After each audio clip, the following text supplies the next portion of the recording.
Greetings and welcome to the United States Transhumanist Party Virtual Enlightenment Salon. My name is Gennady Stoliarov II, and I am the chairman of the U.S. Transhumanist Party.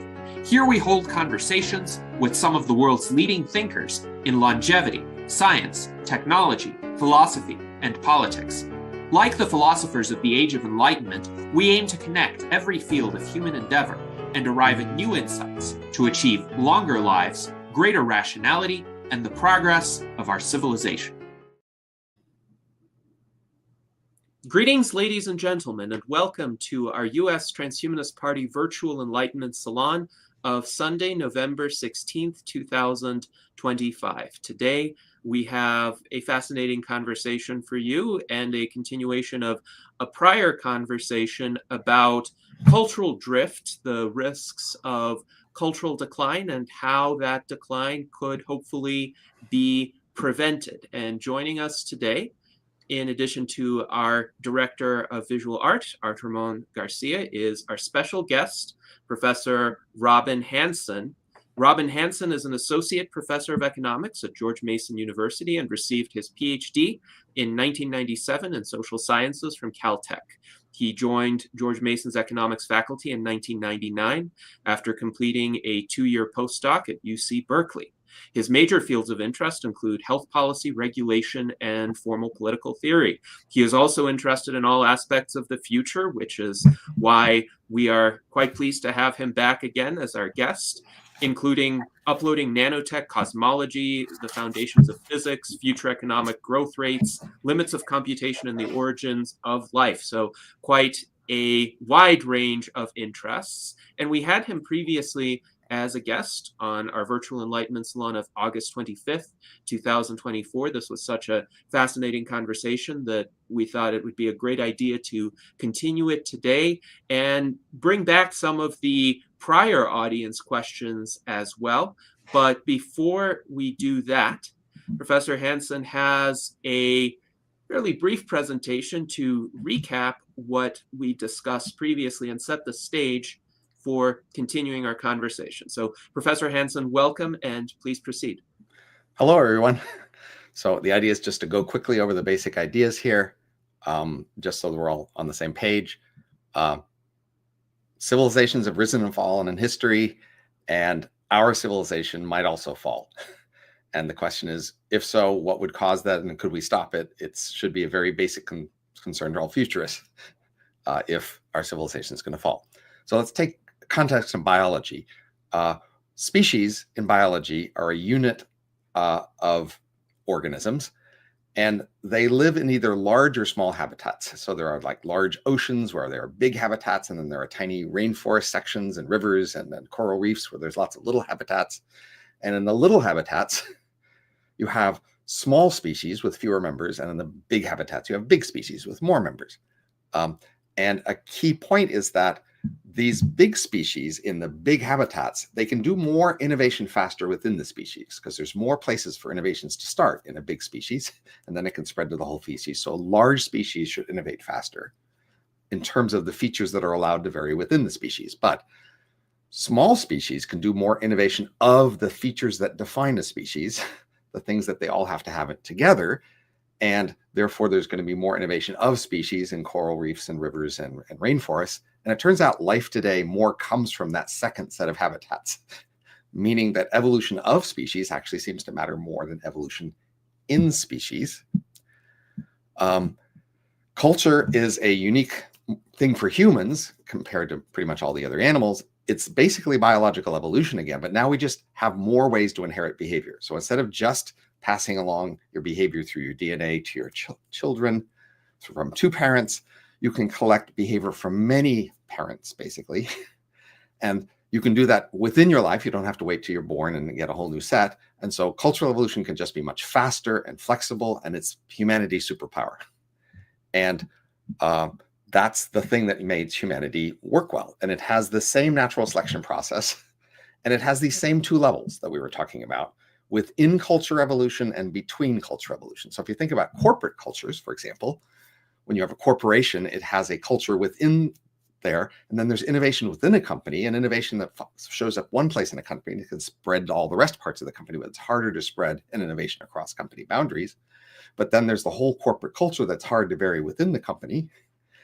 And then for that, you need more companies. And so industries that are more fragmented with more companies actually are more innovative overall than industries with fewer firms, suggesting that, again, innovation of corporate culture actually matters more than innovation within corporate culture. So think of natural selection here in terms of culture or even DNA as a control problem. So make an analogy with driving a car. When you're driving a car, there's a set of parameters of the process, and if they're in a good regime, it'll work. In a bad regime, it won't. So think of the parameters. How fast are you going? How wiggly is the road? How clearly can you see the road? How quickly can you react to what you see to turn the wheel? How reliable is the wheel connection to the tires? How bumpy is the road? You can see that if all these parameters are in a good regime, you're going slowly down a road that's not moving very far, you can see clearly, you'll stay on the road. But if you turn all these parameters bad, then you'll just go into a regime where you can't stay on the road. You'll drift off the road and crash. That's a control problem. Now, natural selection is a control process too. We tend to think of natural selection as about improving and creating innovations, but its first task is to prevent things from getting worse. So natural selection needs to preserve stuff and keep it from getting worse. And so the way to think about it is there's this high dimensional space illustrated here, but think of more than just 3 dimensions, 10, 1,000 dimensions. And in this high dimensional space, there's some adaptive region. There's a region where things are good, and there's a bunch of points in this space. And points near the middle of this adaptive region, they grow and they split. Points away from this region shrink and die. And the task of natural selection initially is just to have this cloud of points track this region, because this region is going to move. And as the region moves, some of the points should stay close to it so that those points can split and grow so that the whole cloud, some of the points will die and go away, but the cloud can keep tracking as long as some of the points are closer. So there's 4 key parameters of this process. One is how many points are there? You can tell if there's just one point, it's going to be harder to track the region. 2 is how big is this effect of points in the region growing and points out shrinking? If there's not much of an effect, it won't track the region. 3rd, how fast is this region moving? The faster it moves, the harder that'll be. And 4th, how much do these points just wiggle independently of all these other things? Because the more they just randomly wiggle a lot, it'll be hard to track the region. So those are the 4 key parameters of this natural selection process of DNA and of culture. And the problem is going to be at the culture level, as opposed to the within, not the within cultures. So it's the between cultures. So let's go to macro cultures. So think 3 centuries ago in our world. The world was full of lots of little peasant cultures, each with 1,000 or 2 people in it. Near the edge of survival, they had pandemics and famines and wars all the time. So they were subject to strong selection. There were hundreds of thousands of these things. The world changed slowly. That is, the world economy doubled roughly every 1,000 years back long ago. So the adaptive region was changing slowly, and they were very conservative cultures. They were trying not to change. So arguably that was a good regime for cultural evolution. These cultures could track the world effectively, and they did.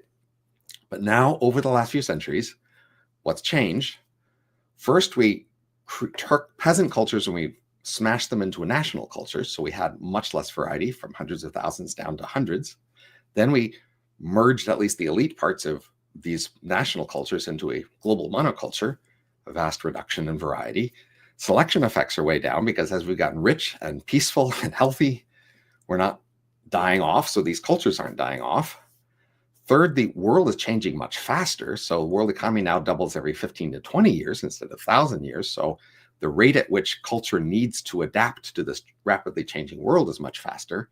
And finally, in place of conservative cultures that were trying not to change, we decided we were eager for cultural change. So the modern world has cultural activists who are eager to cause cultural change. They have all these agendas they're trying to push to cause cultural change. And unfortunately, most of that isn't tracking adaptive pressures. So from the point of view of this selection process, it's just random wiggling. And so that's the reason to worry now. Our macro cultures, the few remaining, are not tracking the adaptive region as it moves. So it's like the car driving off the road. And that's the key problem here.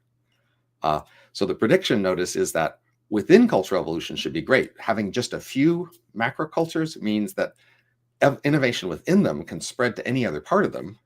And that should be having record levels of technology and business practice innovation. That's predicted by having too few cultures. The problem is the shared features of cultures, attitudes toward democracy and war and family and patriotism and death and work, and, you know, those sorts of key attitudes of that drive human behavior. Those are the things we wouldn't have enough variety in. And plausibly, this could explain many ways in which culture has become maladaptive. That is, norms and values markers could plausibly be becoming maladaptive over the last few centuries as a result of this. Probably the most clearest example would be fertility fall, which seems to be about to cause a population decline. There are ways that those seem to be primarily caused by a number of cultural trends that we can identify, talk to if you want, that the proximate cause of fertility decline is cultural change. And then why are these cultures changing? Plausibly just because of cultural drift is what we've been talking about, this process by which culture drifts off the road. And rather than, we're not going to focus on that at the moment, but there are ways we could think about fixing fertility. But if we think about ways to fix this cultural drift problem, first of all, at the highest level, I think there's two possible fixes. Basically, we're on a ship heading for an iceberg. There are two things you can do. You can try to wrest control of the whole ship and turn the wheel to turn the whole ship, or you can try to get off on lifeboats. Those are the two key options. So we could try to reform and improve the shared monoculture of the world and try to get it to become more adaptive, to follow a new process of making its changes, or we can abandon it and try to make new subcultures that are resisting. So in terms of fertility, basically, long ago, the Christians took over the Roman Empire by doubling every 20 years for 3 centuries. And the Amish and Haredim are at the moment doubling every 20 years. The Amish have been doing that for over a century. If they keep doing that for another couple of centuries, then they could dominate the world. And their key is that they resist influence by the macro culture, the shared world culture. They are very insular, part due to being religious. And so they just have their own separate world where they have their own culture and therefore can promote their own fertility. So an approach of getting off on the lifeboats is try to do that sort of thing. Join one of these subcultures that's growing instead of the shared world thinking, or try to create a new transhumanist, perhaps, insular subculture that would have high fertility and then escape the shrinking of the rest of the world. Or we can try to turn the whole ship. There are some sort of ways to think about what we could do.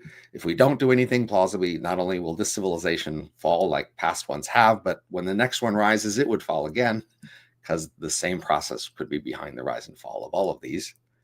Eventually, if we get spread across different stars in the future, they could be so far apart that they couldn't be synchronized. So you'd at least have multiple independent cultures, but that's a long way off.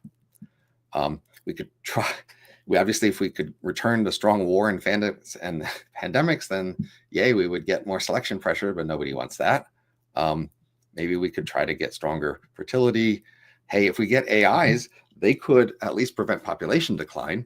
And that would be, and they might, if we allowed them to be Malthusian, they could have stronger selection pressures within them, but they could still have the problem of a world monoculture of AIs, unless the AIs fragment somehow into very separate insular subcultures. The whole world culture of AIs could still have this cultural drift problem. We could try to change culture to become more adaptive. We could have a kind of multiculturalism that's deeper. So today when people talk about multiculturalism, they tend to think of a shallow kind of multiculturalism, i.e. different food and songs and holidays. People like that kind of multiculturalism. But if you talk about people having different attitudes toward gender or sex or death, war, people hate that kind of multiculturalism and they work hard to suppress it. So you'd somehow need to get a lot more of that. You could try to return to a past culture, but somehow you need to generalize it from its original context. You could somehow have a world that just celebrated and eagerly pursued social Darwinism, but as you know, people hate that idea. We could try to reduce the scope of culture by taking more choices out of the shared scope of the choices we make together and into more choices we can make different by having, say, capitalism, choose more things in the world, less reliance on status markers to make choices.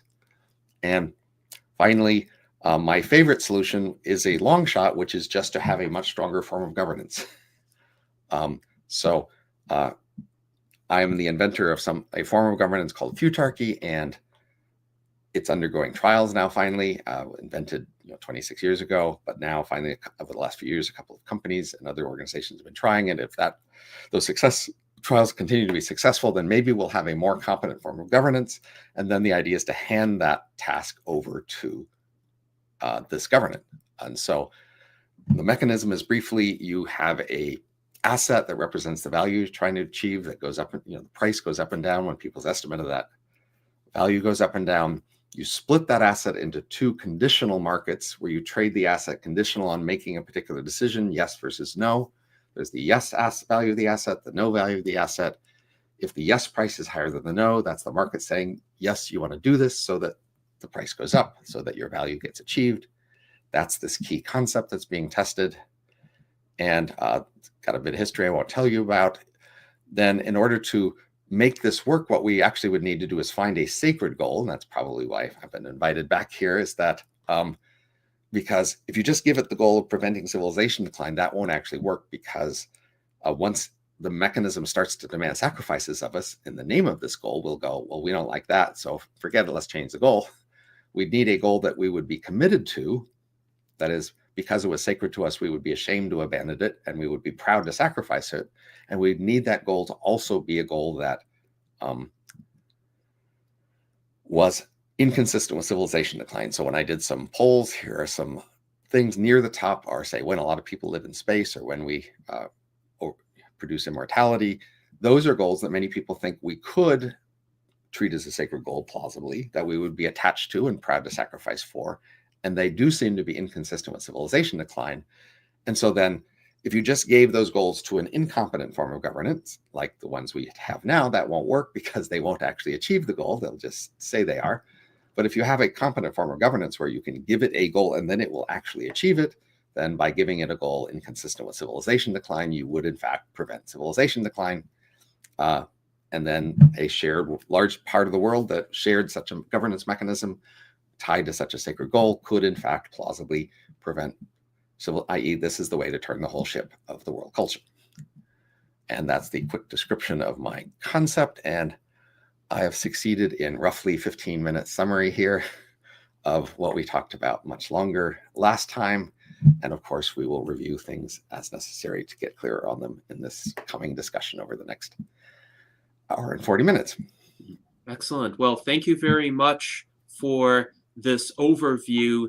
And indeed, the reason why I thought it would be worthwhile to continue this conversation is because this approach of emphasizing a sacred goal seems to be the most powerful of the potential solutions that you have articulated, if we could make it work.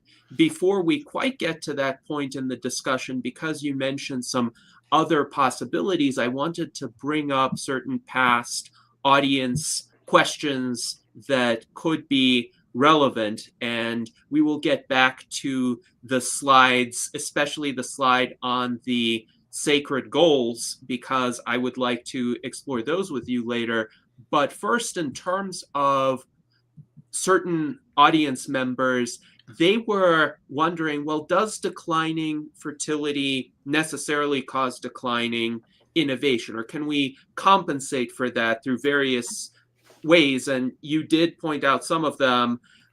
I was thinking, could we cultivate individuals more intensively? Like, yes, we have more intensive parenting now. So most families don't have 8 kids. They might have 1 kid, but they would put a lot of resources into that 1 kid. Instead of working on the farm all day, that person can actually study quite a bit, become competent in a variety of disciplines, and eventually become much more innovative than the average person who was raised to work on a farm 200-300 years ago.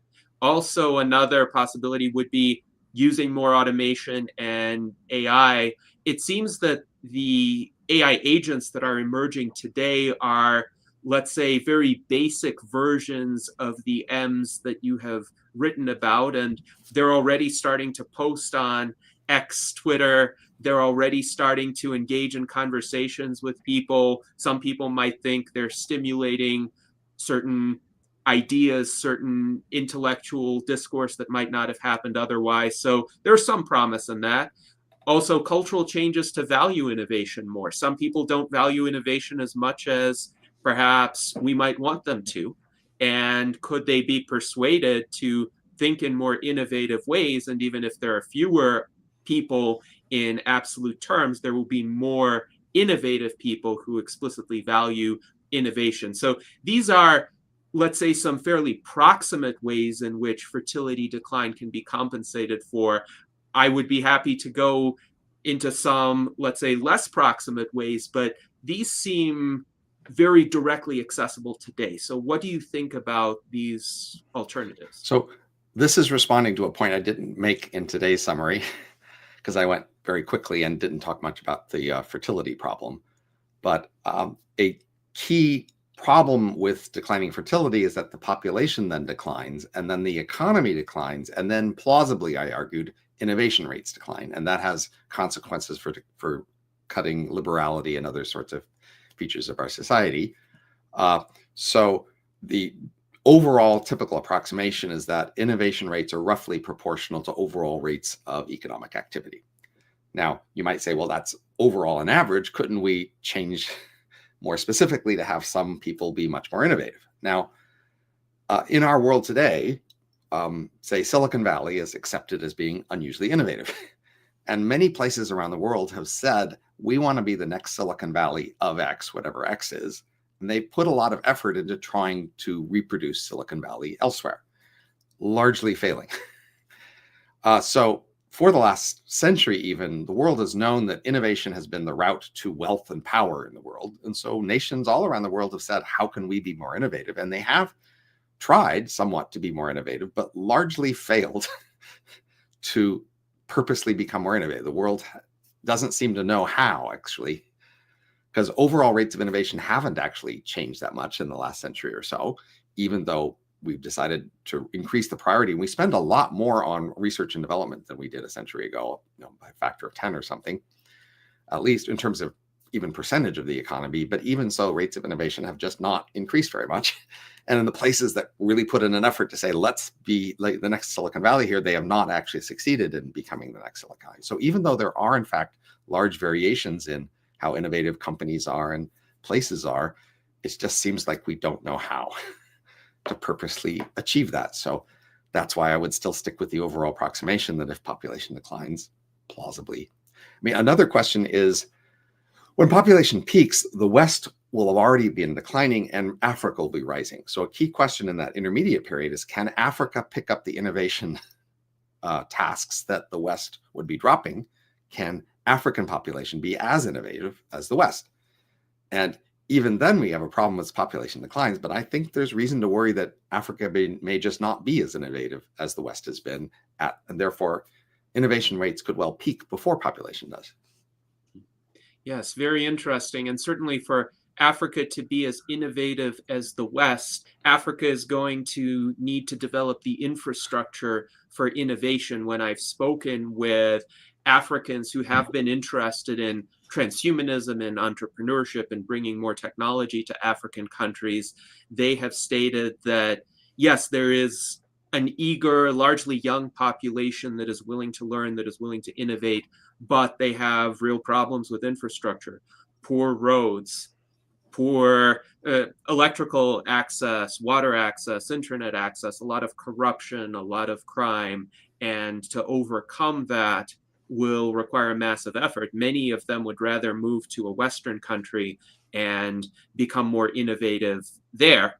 And they're certainly quite motivated to do that, at least among the people with whom I've conversed. I mean, if they're allowed, that's fine. It doesn't matter that it happens in Africa. There'll just be a lot of Africans then, and we just would want to be innovative anywhere. So if we could make them innovative by moving them to the West, great. But the question is, will they move? And then if they do move, will they be as innovative? Mm-hmm. Yes, indeed. So if the issue is a declining population is likely to cause a decline in innovation, and maybe we don't know exactly how, but we haven't been able to figure out acceptable substitutes in, let's say, an intermediate term. Could there be more of a transhumanist policy involving ectogenesis? So let's say people's willingness to reproduce in the old-fashioned way has declined and will continue to decline. And that kind of reproduction, though nobody will put barriers in the way of it, is not going to be enough to replenish the current levels of population. But artificial wombs are advancing. So there have already been successful experiments in terms of incubating organisms like baby sheep in artificial wombs. It's not inconceivable that within 20 years, we could have sufficiently reliable artificial womb technology to incubate humans. So could there be a policy stating that we will target a population growth of X% if people voluntarily fulfill that goal? That's great. But if they don't, then the shortfall will be supplied through an ectogenesis program. And then for those children who are born, there could be perhaps some families willing to adopt them. For those who are not adopted, we will educate them. So we will have an education program for the next generation of maybe transhumanist inclined children too, because there might be a normative component to that, and that would slow down the population decline or maybe avert it. What do you think of that possibility? So IVF has been a technology for assisting with birth for over a half century now.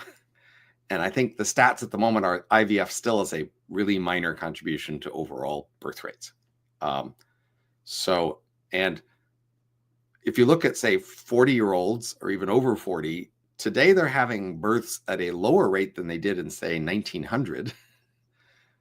And it's mostly because of unwillingness to have the kids. That is, if you have a kid, then it's a lot of work to raise them. And so people today are not being willing to go through all that work. So if you could somehow get women to have kids and then raise them in an orphanage, then maybe you could substitute for the unwillingness of women to raise and their husbands, of course, to raise the kids.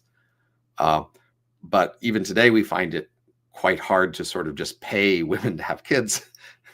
So, I mean, if we're going to continue to rely on the willingness of people to have kids voluntarily and then raise them voluntarily, then it's, these technologies aren't the limiting factor. It's the limiting factor is people just not willing to have and raise the kids. Obviously, if you could, substitute a form of capitalism in where we'll pay women to have kids and then pay orphanages to raise the kids and then say to parents, you don't have to, raise the kids. We'll do it for you. Then you could have a lot more kids, but people just don't like that idea, mostly, of for-profit orphanages or even large government orphanage houses, raising most kids. Yes, and I would foresee some, let's say, cultural resistance to that idea. I think there would have to be an extreme assurance that the upbringing would be of good quality. So one potential arrangement that does seem to work to some extent is the kibbutz in Israel, where children are raised in rather communal settings. But parents in the kibbutz put a lot of work into parenting. This is not, not parenting. That is parenting. Yes, there's shared communal parenting, but they put a lot of work into parenting. Yes, fair enough. Fair enough. So then there's also the possibility of, let's say, a more intensive multiculturalism. And there were several questions along these lines. So one question was, given that American culture has the tendency to borrow elements from most cultures, is it possible for American culture to incorporate the between culture competition into itself through a more pronounced hyperpluralism that is specifically cultivated? So maybe we could have some basic ground rules like don't kill one another, don't enslave one another, don't abuse your kids, but within those parameters, there's a great variety of, say, educational approaches or lifestyle approaches. And it's not just, say, foods or music or clothing styles, you really could create your own little society, your own little microcosm, and largely self-regulate and see what happens, as long as you don't wage war on other little societies. And there would be some sort of macro framework, but it would be pretty laissez-faire. So separate out making it possible for people to make very separate cultures and the willingness or inclination to do so. First of all, this is largely a world problem now, no longer just a U.S. culture isn't actually that different from the rest of the world culture on most of these cultural things. It's more of a world, especially among elites. And the main proximate cause of this lower cultural variety is the fact that we trade and talk and travel more all around the world. That is, we are just more integrated and more connected to each other. So to resist that and to reverse it, we would have to become more insular, right? To resist interacting, traveling, talking with all these other people in the world.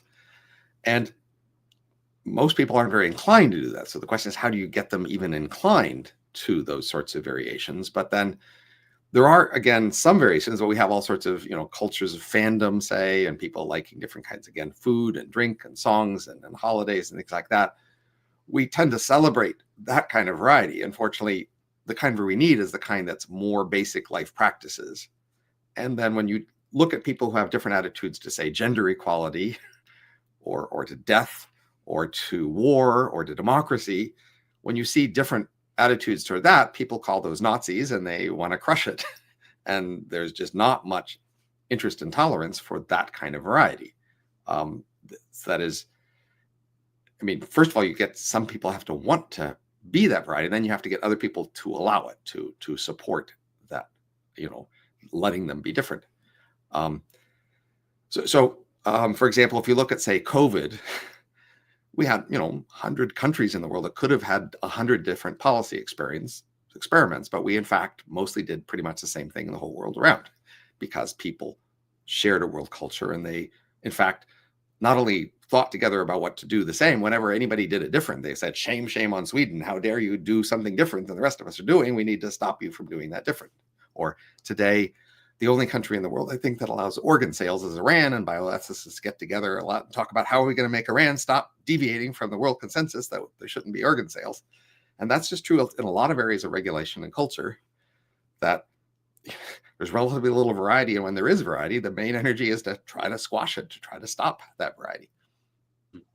So I'm wondering, though, in terms of variety, isn't an approach like multiculturalism likely to preserve more variety? So Siba Chamuza, our foreign ambassador from Togo, previously asked, is multiculturalism in the broad sense of the term not one of the essential sources of the power and success of the United States? So the United States as the foundation, in a way, for the current global monoculture, in the sense that so many countries, societies, places around the world have adopted elements of American culture. The United States, too, has borrowed elements from a lot of other cultures it has come into contact with, and hasn't been insular. So some of our viewers, like Michael Lazine, wonder, well, is insular really good, or can being too insular, let's say, circumscribe the ability of a culture to persist in the face of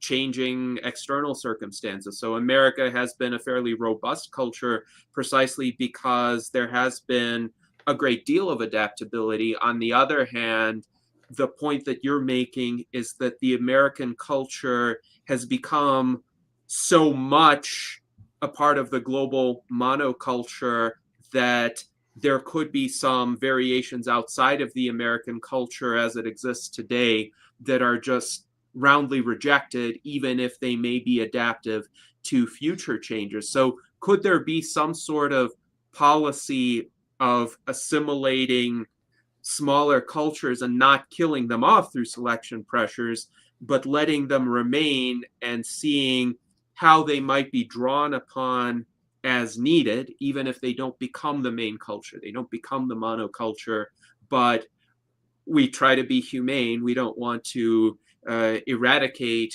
any group of people or any culture as long as it's peaceful. So is there a way to do that? Is there a way to create, let's say, a macro culture that has between culture competition inside it?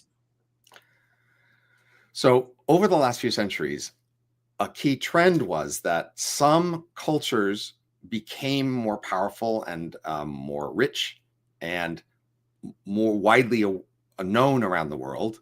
And then as other cultures started to become aware of these more rich, powerful cultures, they largely said, we need to copy some of that or we're going to be left behind.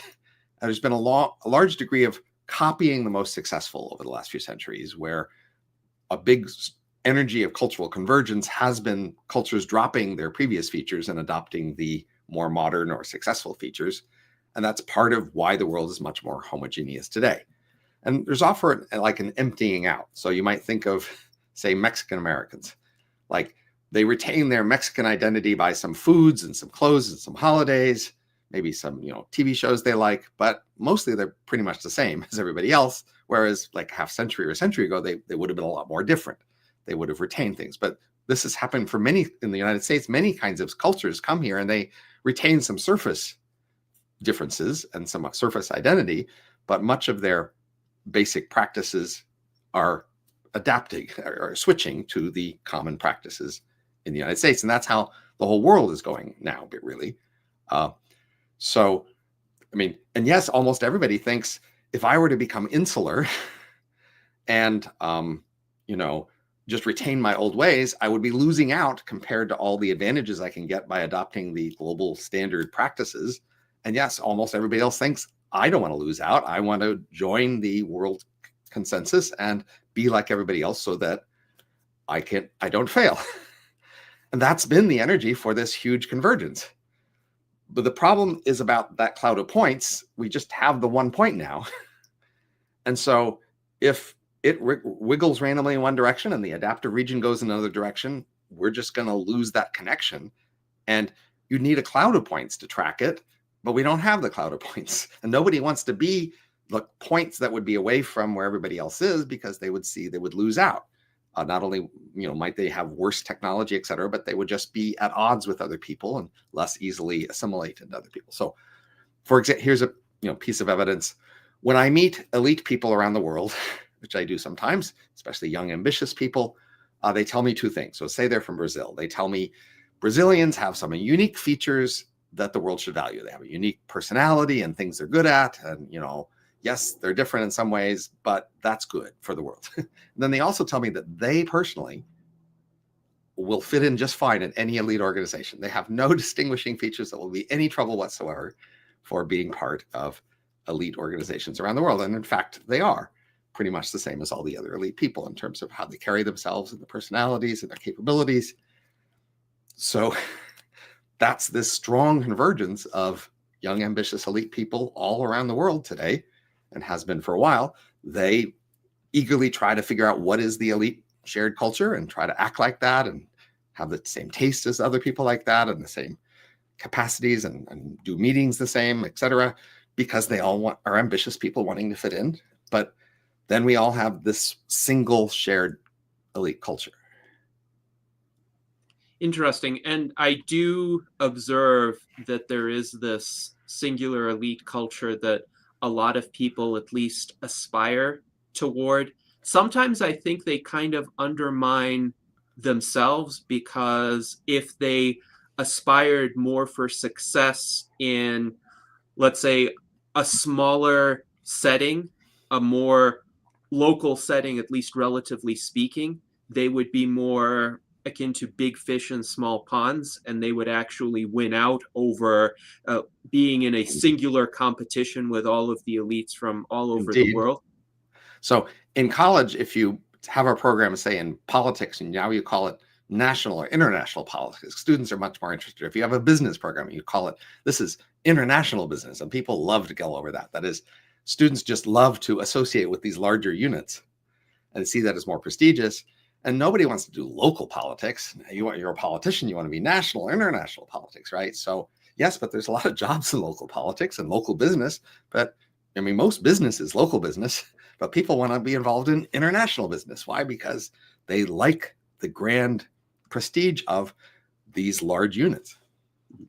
Yes, it seems that the drive for prestige in many people overshadows the drive for actual success. And there are other examples of this. So, highly vertical industries like, say, Hollywood. A lot of people move to the Los Angeles area thinking they will strike it big. They will become some famous actor or famous singer. Of course, most of them won't, even by the sheer lack of available slots for those kinds of roles. So they end up underperforming relative to their potential had their aspirations been, let's say, more down to earth or in industries where the pyramid is not so steeply sloped. So it seems the problem, or one of the main problems here, isn't that there's a dominant culture that's intentionally eating up all the other cultures and erasing variety. It's that there is something in the incentive structure for many people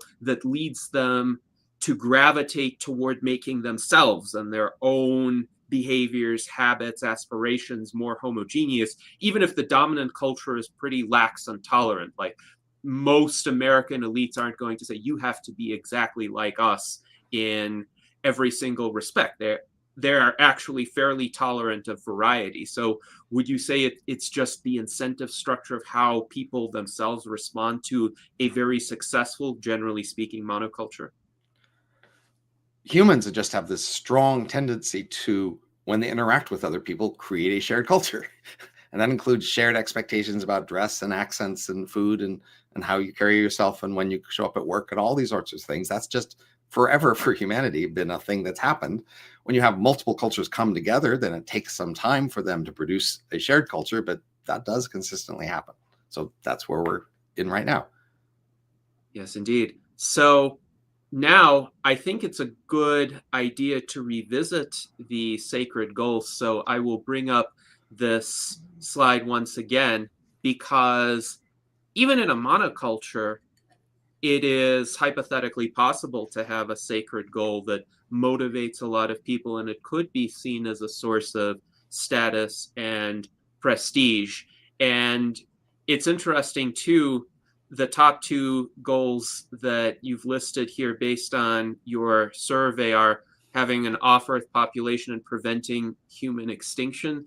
Those seem to be very sensible, but very low mortality is an third, or tied with second place, I suppose, with preparing to fight aliens. I'm not sure we need a belligerent stance toward potential alien visitors, but very low mortality is, of course, the goal, or a framing of the goal that transhumanists would very much identify with. And it could solve a lot of problems in addition to being inherently worthwhile, because then population decline would be slowed. A lot of very innovative people would stay around and remain biologically younger and would be able to continue to contribute and innovate. So the issue, the obstacle that I'm seeing as a transhumanist is, how do you get this extremely large monoculture, which has very entrenched institutions and constituencies,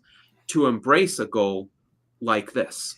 And I would invite you to discuss that, invite you to discuss what you think are some of the characteristics of these sacred goals that would make them easier to formulate or implement. And do you see a path from our current society to a society where even, let's say, the American-derived world monoculture embraces very low mortality or radical life extension, or any other of the sacred goals that you've displayed? So I switched this slide to a slide on modernism that we didn't go over before, because I want to highlight what I would see as the main obstacle is that roughly around 1900, the world just radically changed its stance toward culture. Up until that point, most everywhere was very conservative and didn't want to change culture, even though it was changing culture. So if you look at, say, a novel like Middlemarch, it describes a world where the world is changing, like railroads are coming to the town in England, but the society sees itself as very stable. And then around 1900, we have the rise of modernism, where not only is there a perception of large change, not just of technology, but of culture, but there's an eagerness to cause cultural change. This is the rise of youth movements and cultural activism. And since then, we've had an enormous rate at which culture has been changing, largely driven by youth movements. So it isn't that people couldn't come to value immortality or people living in space. Those are plausible things that people could value. The point is that if you try to get people to value that, you are fighting all these other people eager to push it in other directions. We decided that the most prestigious people in our society are the people who cause cultural change, cultural values and norms to change. And so since around 1900, it corresponds with the rise of high school. Basically, that created youth culture, because we had all the kids who used to be spread out across adults and different workplaces now all together, and with creating their own youth culture, then with college students all together. And then these youth cultures are just eager to cause cultural change. They cause cultural youth movements. And that's been this repeated process over the last century and a half of cultural change. So if you look at culture today, it really has changed a lot over the last 100 century or so, in terms of what we value, what are our key norms, what are our priorities. And and plausibly, a lot of this is cultural drift, i.e. not adaptive change. But whoever wants to push culture in any direction is fighting against all the other people eager to gain prestige by pushing culture in some other direction. And that's the more fundamental problem here. Like, for example, over the last, say, decade or two, anti-racism, anti-sexism became a big goal of cultural change, and people prioritized that and made that more important than other things. And it's not so much they're against immortality, they're against distracting from the most important thing they see, and anybody who's pushing something else can be suspected in opposition to the key goals that the current youth movement is pushing. And so can you get the next youth movement to take one of these goals on? But even if you do, then the next youth movement after that will change their mind and have some other goal. And the point is, we need these goals to be stable, sacred goals, not just a movement shows up that values it and then fades away while something else comes up. We need them to last for centuries, and are we willing to make sacrifices in the name of them over centuries? Yes, thank you for that explanation. And it's interesting that you mentioned youth culture, because we are aware of an attempt previously, actually quite some time ago, to introduce an element of the pursuit of radical life extension into youth culture. We had a virtual Enlightenment Salon with a gentleman named Carl Carlisle back in 2023. And at the time, he was 83 years old, but he had been a youth activist in the early 1960s in what was called SLAM, the Student League for the Abolition of Mortality. And subsequent to his work in SLAM, he did some activism in the LA area to actually get Mayor Brady of Los Angeles to issue a proclamation about support for anti-aging research. But in the 1980s, he decided that it would be worthwhile to try to attract more young people to the cause of radical life extension by creating essentially rock songs that young people could listen to. His moniker was Johnny Forever, and he had essentially rock songs on immortality. He thought that would kind of ignite a youth movement and change the culture. I don't think he had as much success as he hoped, and he actually lamented in that salon that he wished he had stuck with more of the political activism instead of being distracted by the attempt to culturally change the preferences of young people. But it's just astonishing. This was an attempt to change the youth culture, but it seemed not to have the momentum. And the tragic story of Carl Carlisle, as far as I'm aware, is unfortunately he died at the age of 85 earlier this year. So I think, unfortunately he was born too soon. Maybe he didn't pick the approach that would have most expeditiously arrived at longevity escape velocity for himself. But is there some more effective way to alter the youth culture, or is that not the correct target for a sacred goal? Transhumanism was a bit of a youth movement a little 2 to 3 decades ago. Mm-hmm.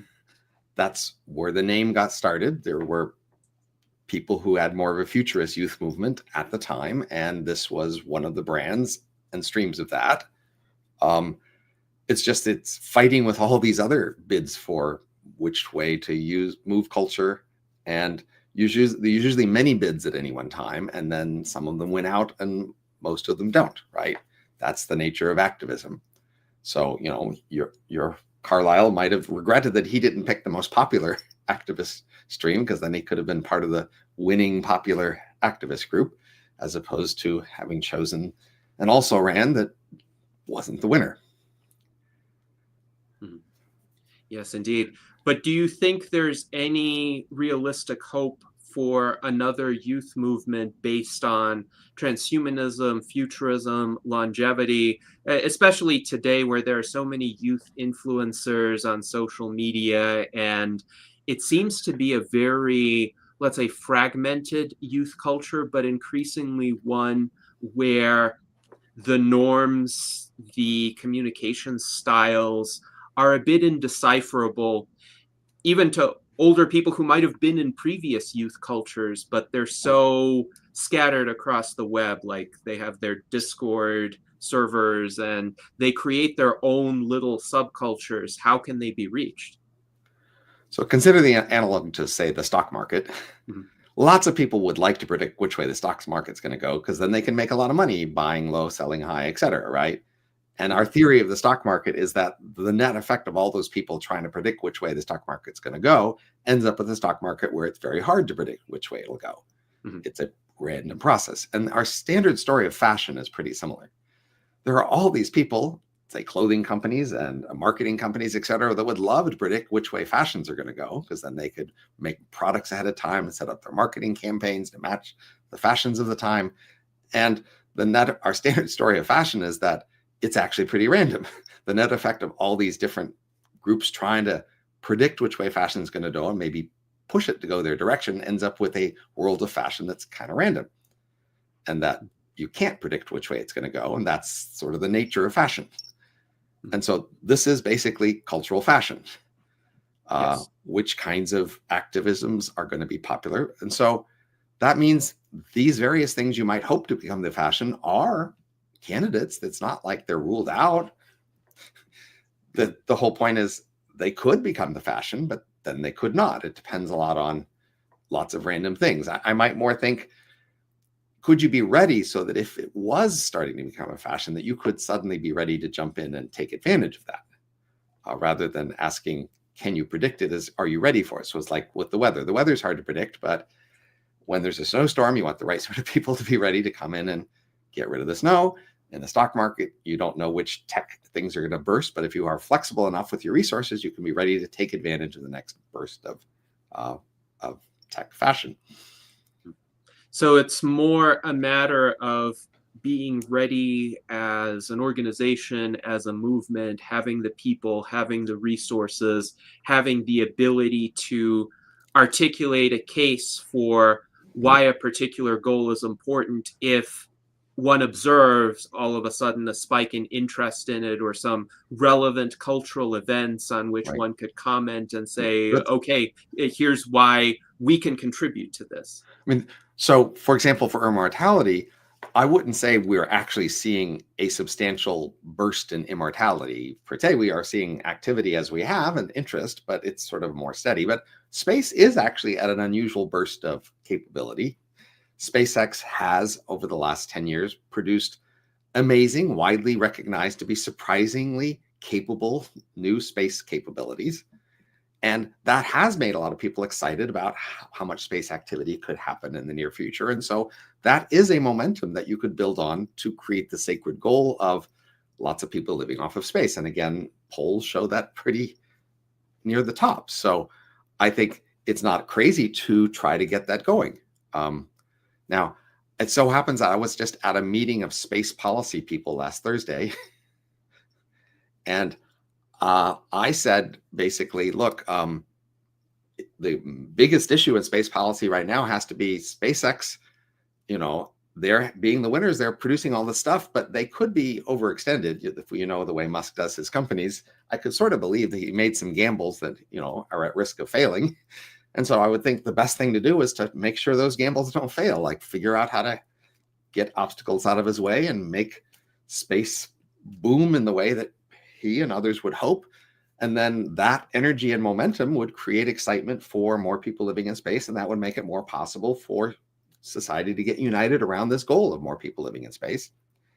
And these space policy people, unfortunately, their main reaction was, SpaceX is dominating too much the space industry. It's too much concentration of power. We need to suppress SpaceX so that other kinds of space companies can have more room to compete with it. And so, their priority isn't space activity per se. It's making sure their various space organizations get proper respect and attention in space policy. Yes. And that can happen within a particular movement where there's fragmentation or there are internal rivalries, and sometimes the success of one's organization or one's friend circle or oneself personally may overshadow the mission, the success of the goal. And that is something I think any group of people, any movement need to be vigilant about. It's interesting too, because in space, the sacred goals are easier to articulate. I'm aware of an initiative called Asgardia. They refer to themselves as the Space Kingdom of Asgardia. It's a virtual nation. It has several 100,000 members, but their goal essentially is to advance the infrastructure of space to the extent that a person could be born in space. And they have a very specific benchmark that if there's a birth in space, then they have succeeded in their goal. It's conceivable to have other goals like a base on the moon, a base on Mars. It's conceivable to even have a sequence of goals where you can say, okay, base on the moon is more realistic in the near future, so that'll be our first goal. A base on Mars will be our second goal, etc., though some people may disagree about that sequence. I'm curious if you think something similar can be formulated for a series of life extension goals. So, for instance, one goal might be have somebody exceed the lifespan of Jean Calment. I think that's fairly reasonable to achieve within the next decade or so, and then go out from there. What are your thoughts on some realistic goals that could still be quite motivational to people? Well, if you recall, the reason I was focused on finding a sacred goal for us to pursue was this hope that that could prevent cultural drift and civilization decline if we could have a competent form of governance pursue it. But that would require that those goal choices be made by that competent form of governance. That is, you'd give it the overall goal that's a long-term goal, and you would let it decide these shorter-term sub-goals and which are the most effective to achieve. As soon as you start to have us all talk together about what we think the short-term sub-goals should be, and then, get excited about that and get some coalition around that, then you've lost the power of actually doing it well, and more substituted sort of political fashion about it.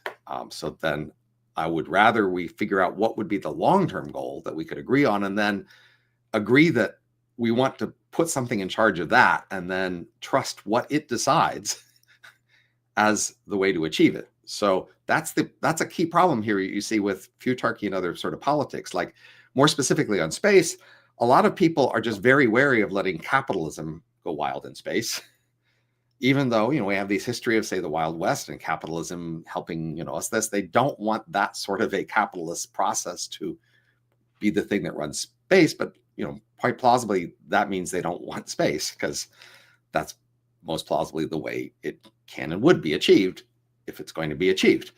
And so I think one big obstacle here is just to get people to be committed enough to the goal of space relative to the other goals they have about antitrust or, world egalitarianism or some sort of a, non-capitalist sorts of venture in space or something. And the more that you're going to put all those other goals in on this, the less you're actually going to be able to achieve it and the less it would prevent civilization decline. So that's be the nature of a sacred goal. If you pick that goal, then you're willing to sacrifice many other things for that goal because it's the important thing. And so in some sense, we're not quite there yet with space, but the goal would be that these other things that are in the way in people's minds, oh, we don't want to go to the moon if the moon has to have property, and then somebody might buy up the good parts of the moon too early before the rest of us can get out there. If that's your priority, then, well, you don't really prioritize space. If you prioritize space, you'd say, whatever it takes, that's the important thing, let's do it. And you'd be willing to accept many other sacrifices for that.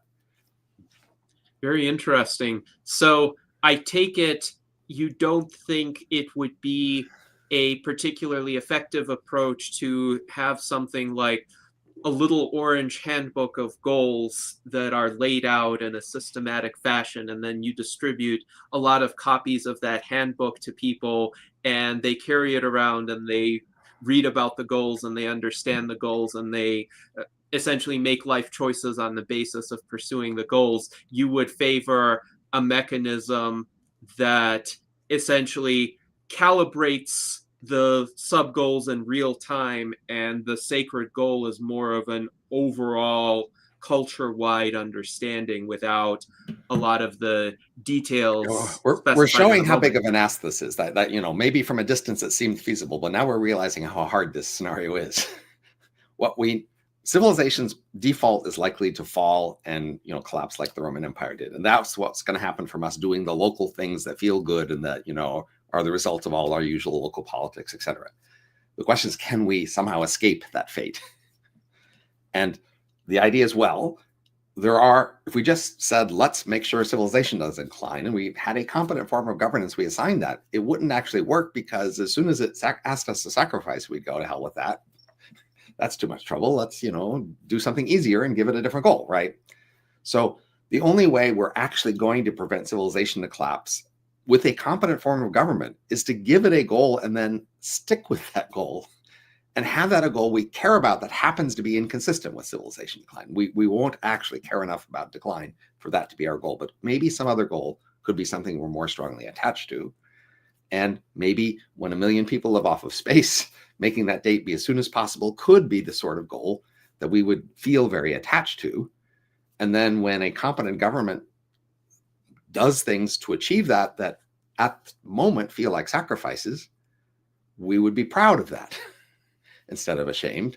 And we would not give up on the goal. And we would be all the more committed to seeing that we were moving toward the goal and we were sacrificing for it. But that requires that we really are attached to this goal.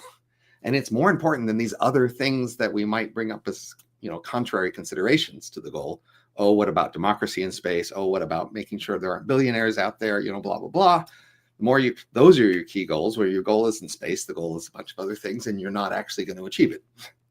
So the ask here has to be, no, this goal has to be a really strong goal that you achieve. So it wouldn't be a list of life practices that would make you, promote space, because that's not something we can actually do very well. But it would be maybe, say, novels and movies, placed a few centuries into the future, like, say, The Expanse, where you go, yeah, we really want that world. That's the future we want to create. And you have heroes in those stories that you want to realize by making that world. And, there's parts of that world that your family would be in or your country would be in. You want a really compelling vision that people are engaged by and then are willing to sacrifice for. And very interesting. So I do wonder along these lines to what extent multiple goals of this sort can coexist. For instance, Luis Arroyo writes in our chat, you can't prioritize space and be egalitarian. Did I get that right? Or he hopes he misheard this, but I'm thinking, could there be essentially a poly goal where you have multiple visions of the future that are compatible, that essentially illustrate a different and better paradigm of existence. So that could be radical life extension, space colonization, universal abundance, like everybody gets a 3D printed mansion, and a lot of other attributes of a prosperous society, which I think everybody would agree, at least from a high level vantage point, this would lead to better lives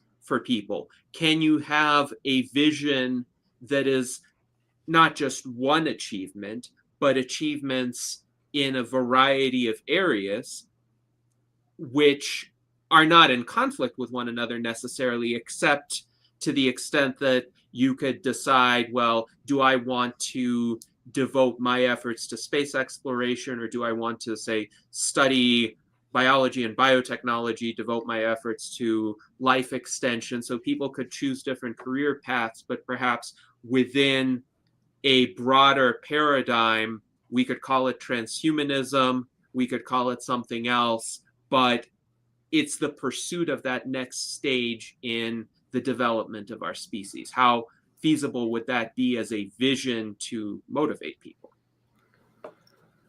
So if civilization declines, as it most likely would unless we do something to prevent it, that would be along a path where we are achieving many of the goals we want at the time, including being egalitarian, having democratic participation, being careful not to offend people.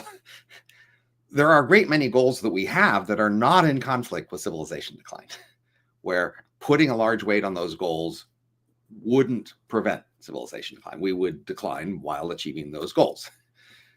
There are some goals that happen to be in conflict with civilization decline. And then some of those are more transhumanist type goals because they're about grand achievements that require a lot of effort and capability, and that therefore civilization decline would prevent. So the whole point is to put more weight on that second set of goals relative to the first. If you just put weight on making sure people are entertained and relaxed and have fun and have vacation and are heard when they have objections to things, and we are, aren't offended by inequality, etc., those goals are quite consistent with decline. And if we put most of our weight on those goals, we will just achieve them while declining. To prevent decline, we need to put a lot of weight on goals that happen to conflict with decline. And that's the hard part here. Now, you could pick 10 goals that happen to conflict with decline and put some weighted average on all of them. But it would have to be careful at how you put the weighted average. If you do some sort of an or thing, if we achieve any one of these 10, okay, great. If we have to achieve all of them, then it's just going to be really hard to achieve all 10 goals. And then you're just going to basically not achieve your goal of achieving all 10. And so the market will realize, yeah, you can't do that, and just give up on it. So you need to give this governance mechanism a chance of actually achieving whatever goal you hand it. And so that doesn't have to be just one, but if you give more than one, you'll have to be in some sort of or sense. One or the other, or these, like give a list of any of these things, achieve any of these things, please. But all of those things will need to be things that are inconsistent with decline. That's the hardest part here. So yes, the issue is you put enough weight on being egalitarian, you will just achieve an egalitarian world, but that can be a world of decline. Yes, fair enough. And actually, this was one of the issues with the rise of early Christianity, which was more egalitarian in a sense than the structure of the Roman Empire that preceded it, but it was very compatible with decline. Edward Gibbon made that argument. But it's interesting, too, you mentioned 10 goals. So I created this new decades message for the 2020s right at the end of 2019. And in it, I outlined 10 goals that I thought would be reasonable and desirable for humankind to achieve in this decade. Now, clearly, I did not have any anticipation of COVID being as devastating as it was. But right now, more than 5 years into this decade, I know that one of the goals has been achieved. I am not confident about several of the others. A few of the others could still be achieved. And I will briefly read those goals out because I think they may be interesting to consider from the standpoint of whether any or most or all of them could be at least incorporated into a sacred goal. So the first goal is to construct the next world's tallest building. After the Burj Khalifa, which was built in 2010. I think this could still be done somewhere in Saudi Arabia. And it seems to me as long as humans are building taller skyscrapers, that requires at least some civilizational infrastructure that is incompatible with decline. Second goal, build a base on the moon. Ambitious. Maybe it will happen in the next 5 years. I'm not fully confident about that. Goal number 3, land a human on Mars. Again, that's still not beyond the realm of possibility, but human societies have just distracted themselves with a bunch of nonsense in the early part of this decade. Another goal, establish the first fully operational seastead communities. Again, still conceivable, but it requires a jurisdiction willing to tolerate it. Then goal number 5, unfortunately, I'm increasingly doubting that this could happen this decade, have at least one person live beyond 120 years again, particularly because there's just one person alive today who could conceivably reach the age of 120, and she's 116 at present. Goal number 6, cut all world nuclear weapons stockpiles in half. Reagan and Bush did more than that, Bush Sr., of course, but given the geopolitical situation in the world today, that seems unlikely to be achieved this decade unless there's a major turn toward peace. Goal number 7, compose 100 tonal symphonies. To my surprise, that has already been exceeded by a fairly significant margin. So that goal has been met. Goal number 8, develop medically effective cures for every type of cancer. I remember when I was in middle school, I was told, well, of course, cancer will be cured by 2015. And I was still optimistic in 2019 that maybe this decade we could cure every type of cancer. Then goal number 9, end the decade with 50% of all vehicles on the road at level 2 autonomy or greater. That's not beyond the realm of possibility. I would still say unlikely, but maybe reachable in the 2030s. And then goal number 10, this one, regrettably, I doubt will be achieved this decade. Experience at least 1 year in which no country is at war with any other country, with war including armed insurgencies and terrorist attacks. So we've seen this decade the rise of war and belligerence and the kinds of ideologies that fuel them. So I don't think we're going to have a year without war or terrorism or armed insurgencies this decade. So what do you think of those goals? They were fairly modest for a transhumanist. I actually thought, what could be realistic if the 2020s turn out to be a fairly benign decade?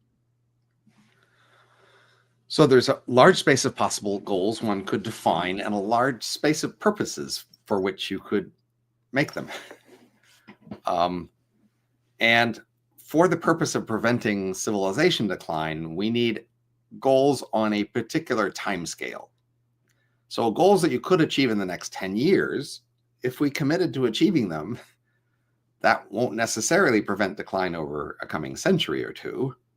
And a goal that you had for 1,000 or 10,000 years in the future also wouldn't really do much to prevent decline in the next century or two, because, hey, there'll be another civilization that'll rise a few centuries later, and then, hey, it might do stuff. Maybe it'll more depend on what that new civilization is than whether we decline. So in order to induce people to try to prevent civilization decline, you need them to pick goals on the time scale at which decline would get in the way of that. And the goals you were picking were more things achievable in the next 10 years or so. So if we make this new tallest building, we could do that and civilization still declines.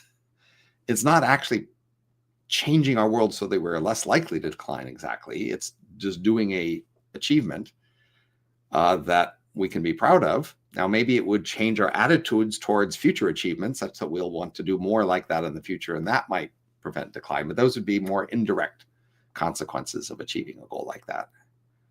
Maybe trying to change culture in some way. that makes those goals more respected.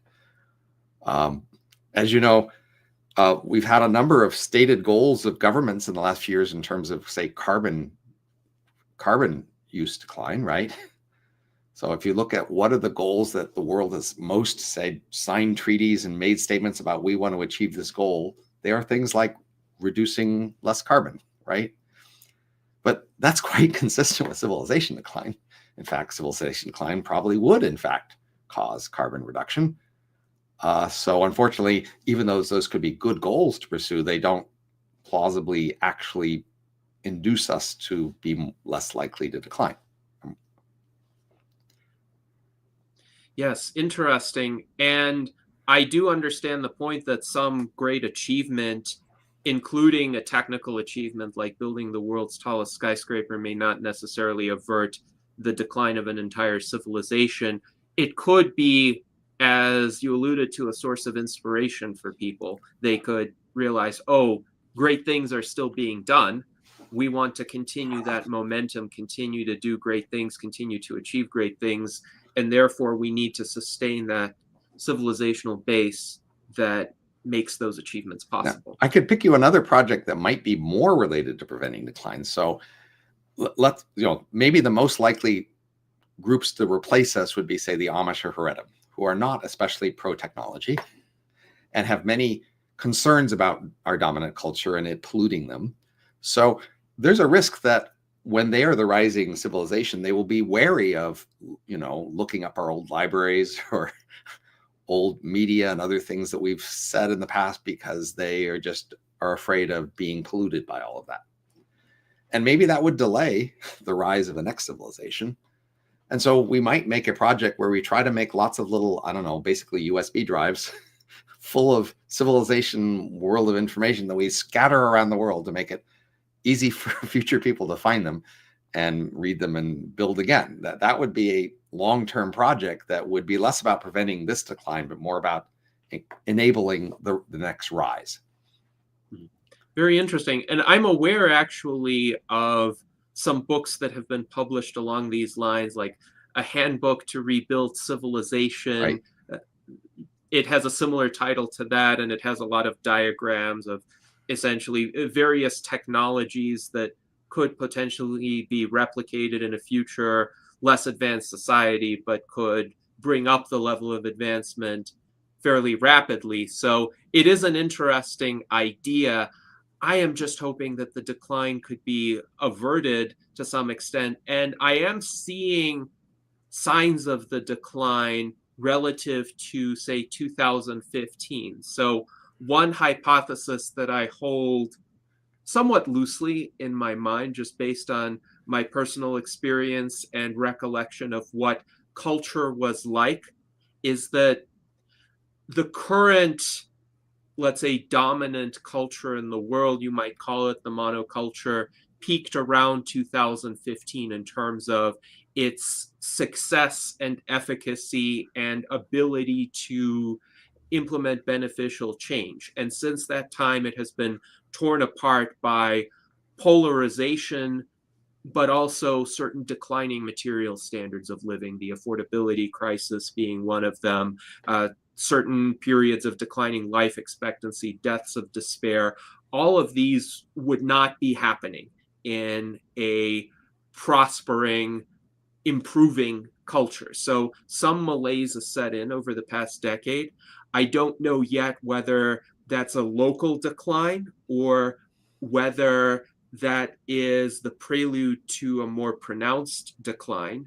And the view that you've articulated, which ties it to the fertility decline, would suggest it's the beginning of a more pronounced decline. Now, other people disagree, including some of our audience members, but it's definitely worth exploring. And my hope is maybe we're early enough, if this is a prelude to a larger decline, that we could arrest that decline somehow, especially if we achieve a major surge of technological progress in the next decade or two. So I'm trying to find some sort of goal, and for that goal to be sufficiently inspiring to people to overcome the internal rifts within the monoculture. So especially the left-right polarization, that has been just so pernicious because we don't have a situation where we have the kind of cultural competition you described previously, where there are little cultures competing with one another. It seems like the monoculture has split into two blocks, and the sacred goal of each block is to destroy the other block, which is very damaging in my view. But what do you think about that? Do you see that as a great obstacle to uniting the culture around a sacred goal? It is an obstacle to sharing a goal. Now, we do, in both the left and the right do actually share many goals. They're just not very eager to point to or emphasize the goals that they share. They're much more eager to point to and emphasize the goals that they differ on, because that's what energizes their conflict. As you may know, when you can find a bipartisan support for some policy, that's suddenly when nobody cares about the policy. It doesn't get proposed and doesn't get acted on because what people want to do is own the libs or own the other side, and they're looking to find a policy that they can pass that will somehow shame or make the other side harder to achieve their goals. And that's what much of politics is about these days, is about finding ways to beat the other side. That is an obstacle to finding a shared goal that we could all get behind and feel very motivated by. 2016 was the peak of births worldwide. Births per month or whatever has been declining since then.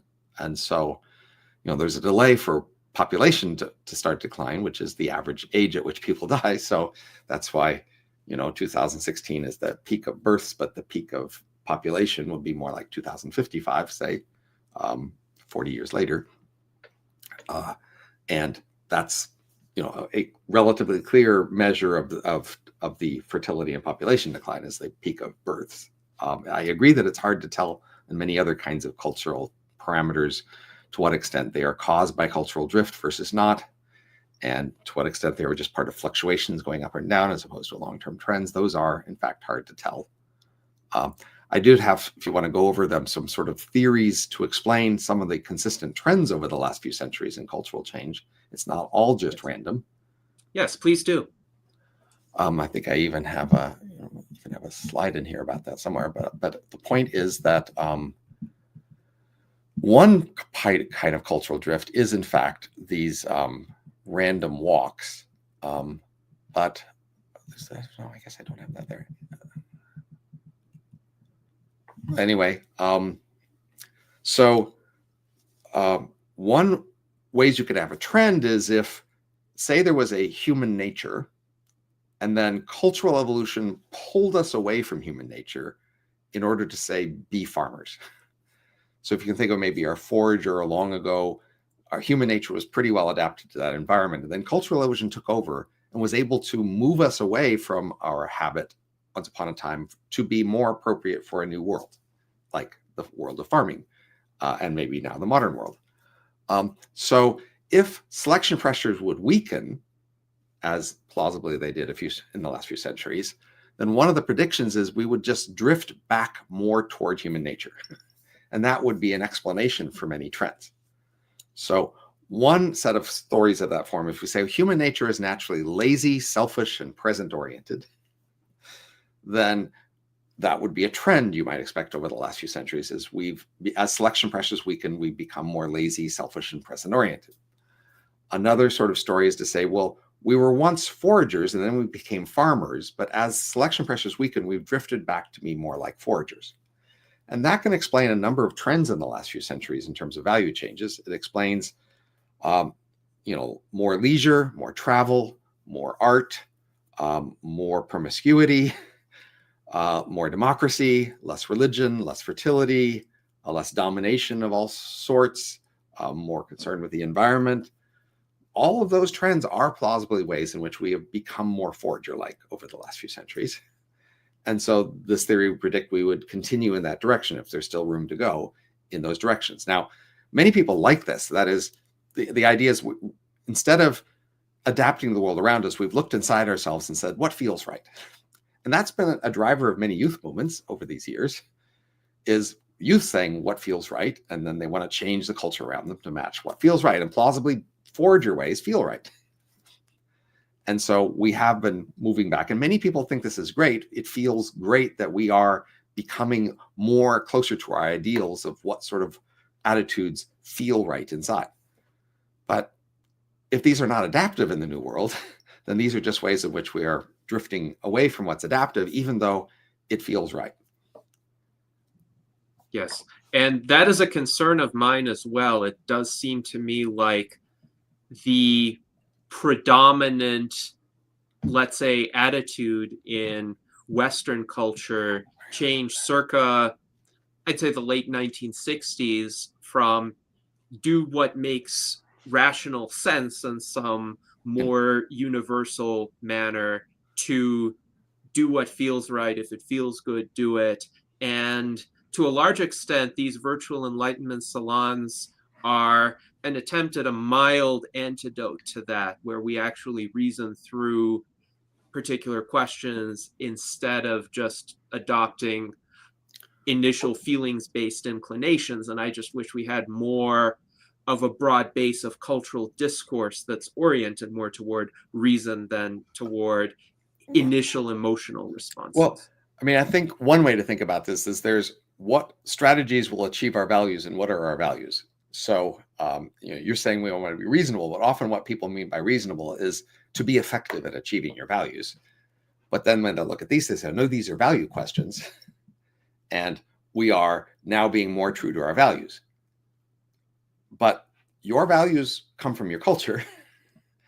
And your values can be wrong in an adaptive sense. That is, cultural evolution is this process that's designed, that's there to produce more adaptive behavior. And it'll choose your values in order to make your behavior adaptive. And then if it's broken, it will no longer be choosing your behavior to be adaptive. And then your culture will become less adaptive. In civilization terms, it will shrink and go away. So, but many people feel like I'm really attached to my values. I'm okay with my civilization going away as long as we can just keep pursuing our values for as long as it lasts. Yes, there are people like that. So there are people, for instance, who are anti-natalists who think, well, it's okay even if humanity declines and dies out eventually, as long as people get to do what they want while the current cohort of people are alive. Right. And that seems to be a rather limiting perspective in my view. So I have no problem. Say it's going to go away. Right. That is, as long as there's some part of our world that becomes more adaptive, the less adaptive parts will go away. So I think the way I'd like to say it is, look, if there's something you value, whatever it is, if you want it to be there in the future, you need to tie it to adaptive stuff, because only adaptive stuff lasts. You don't care about the future, okay, fine, enjoy your values as long as they last, but the future will be full of adaptive stuff. And if you want your thing to be in the future, say democracy, you like democracy, you want more democracy in the future, well, you're going to make sure democracy is tied to adaptive creatures, adaptive behaviors, because otherwise it'll go away. I happen to value, say, open inquiry. If I'm going to pick most fundamental value, the thing I will sacrifice other things for, it's that. But even then, I think open inquiry can last. It can be part of an adaptive package. And I want to tie it to other adaptive things so it can last.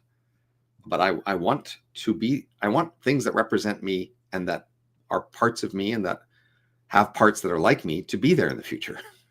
I want, therefore, to be adaptive. I want to find ways in which things like me and the parts of me can be parts of things that don't lose out in the adaptive competition, so that they are there in the future and can push for the things I like there. Absolutely. And I agree with you. Open inquiry is a fundamental value. It's interesting, too, that in a lot of traditional cultures, open inquiry was frowned upon. In some cases, it was suppressed.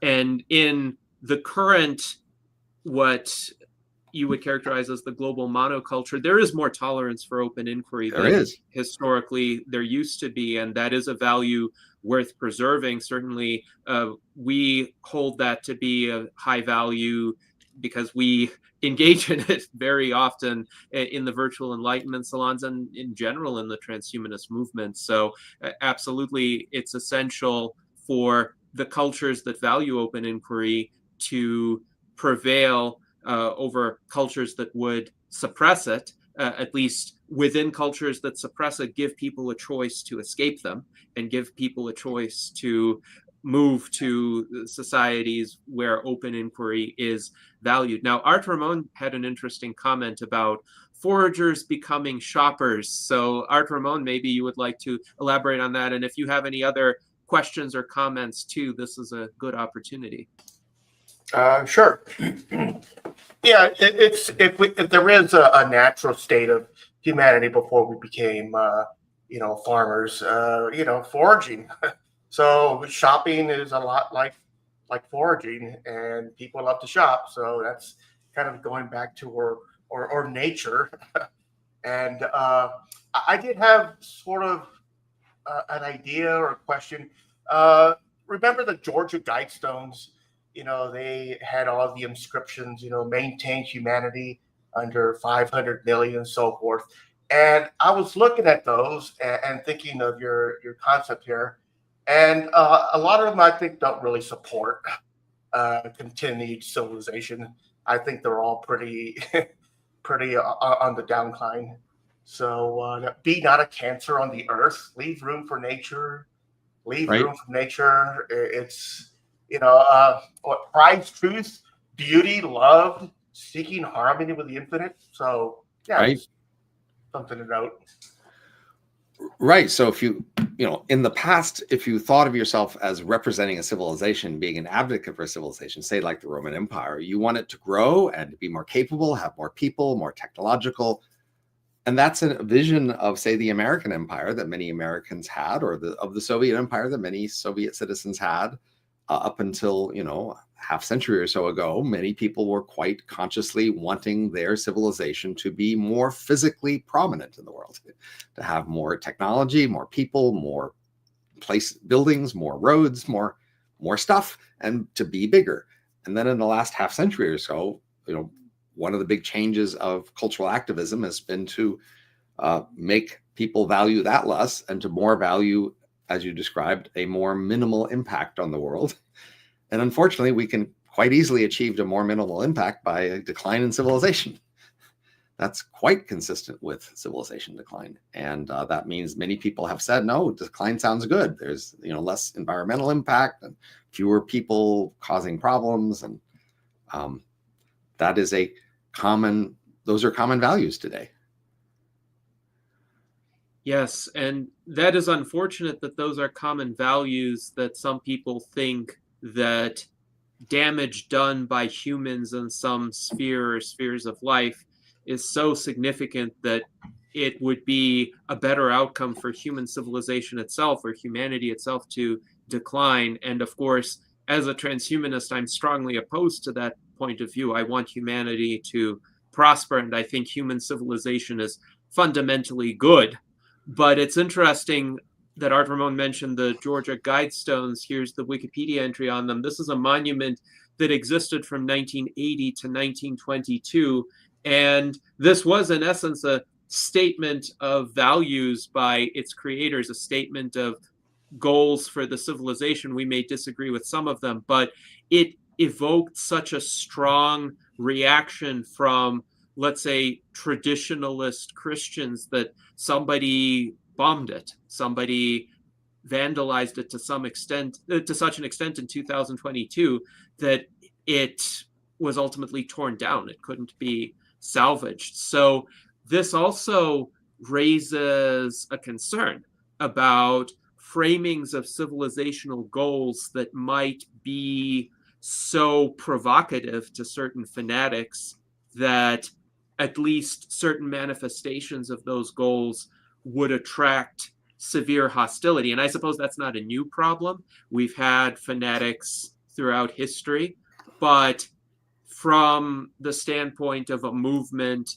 that is, let's say, not that inclined to do actual combat, how do we frame civilizational goals to avoid that kind of response, to avoid some group of people saying, well, no, you're just evil and satanic, etc., and we are going to physically fight you.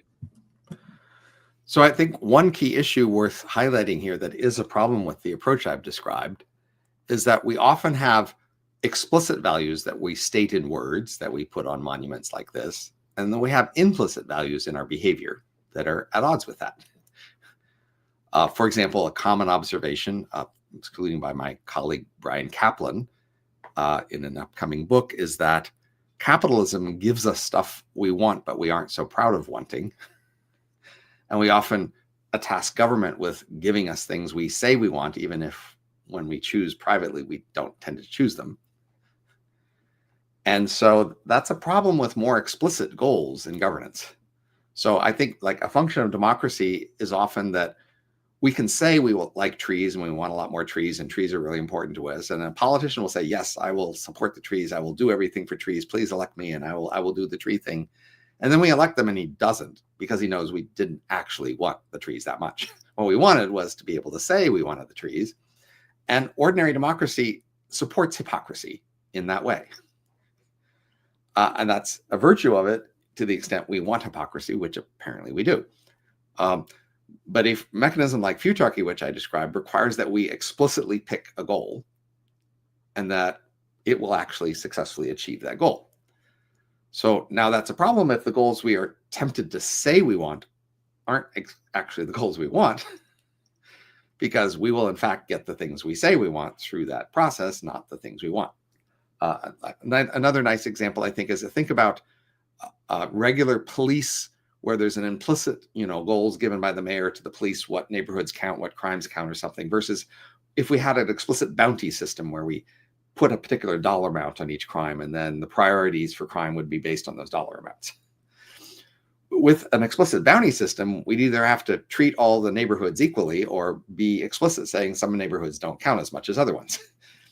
With the implicit police system, we in fact decide some neighborhoods count a lot more than others, but we don't have to say so. We pretend they all count the same. So now with futarchy, we will have a mechanism that will be very effective, plausibly, at achieving a stated goal, but then will we be willing to state to it the goal we actually have? So I do think there's a substantial risk that wanting to protect the environment and wanting equality and egalitarian and not offending people would be, in fact, the goals people say they want. And then the mechanism would be very effective at achieving that. And if what they implicitly wanted was to grow and become wealthy and prosperous and have large, capable technology, but if they aren't willing to say that's what they want, then they don't achieve it.